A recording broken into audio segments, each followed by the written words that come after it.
అక్షిత చరణ్‌తో పెళ్ళికి భువనకు ఒక ఐడియా ఇస్తుంది కదా! ఇక ఐడియా ప్రకారం చరణ్‌ని భువన మరి పార్క్ అనుకుంటా పార్క్‌కి తీసుకెళ్ళినట్టుంది.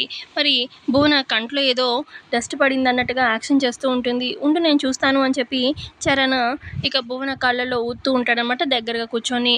ఇక అది గమనిస్తారనమాట. పార్క్‌లో అంటే లవర్స్ డే రోజు ఇక కొంతమంది తిరుగుతూ ఉంటారు కదా! ఈ గ్రూపు. ఎవరైనా కొంచెం క్లోజ్‌గా కనిపిస్తే వాళ్ళిద్దరికీ పెళ్లి చేసేద్దాం అన్నట్టుగా తాళిలు పట్టుకొని ఇక అలా ఆ గ్రూప్ చూస్తారనమాట. దూరంగా చరణ్ అలాగే భువన క్లోజ్‌గా ఉండడం. ఏంటి మీ ఇద్దరు లవర్స్ అయినట్టున్నారు. బాగా క్లోజ్‌గా కనిపిస్తున్నారు. మీకిలా కాదు మీకు పెళ్లి జరిపిచ్చేయాల్సిందే అని చెప్పి అతను తాళి బయటికి తీస్తాడు.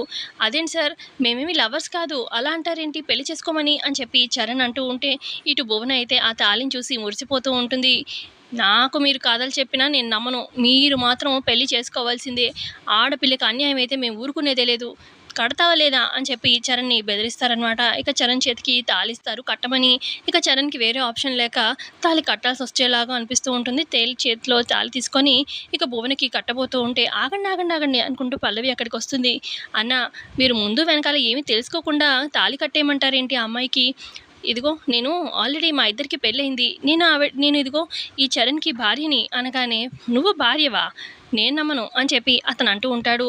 నమ్మకపోవడం ఏంటంటే రీసెంట్‌గానే మా ఇద్దరికి పెళ్ళయింది. ఇదిగోండి మా పెళ్లి ఫోటో అని చెప్పి పల్లవి తన ఫోన్‌లో ఫోటోస్ చూపిస్తూ ఉంటుంది. ఇవన్నీ ఏఐ ఫోటోస్ కానీ మేము నమ్మం. ఆ! ఈ రోజుల్లో ఇలాంటివి సృష్టించడం ఎంత ఈజీ. ఈ అబ్బాయిని కాపాడడం కోసం అలా చేస్తున్నట్టున్నావు. ఎలాగైనా ఈ అబ్బాయి చేత ఈ అమ్మాయి మెడలో తాళి కట్టేస్తాము చూడు. ఆడపిల్ల జీవితం అన్యాయం అయితే మేము ఊరుకోము. ఏయ్! కట్టవయ్యా నువ్వు అని చెప్పి భువన మెడలో తాళి కట్టమని చెప్తూ ఉంటాడు. ఇక పల్లవి కోపంగా చూస్తూ ఉంటుంది. మరి పల్లవి అతన్ని కొట్టబోతదో ఏమో మరి ఫైట్ అవ్వబోతుందేమో తెలీదు. ప్రోమోలో ఇక్కడి వరకే అండి చూపించింది. నచ్చితే లైక్ చేయండి. Thanks for watching.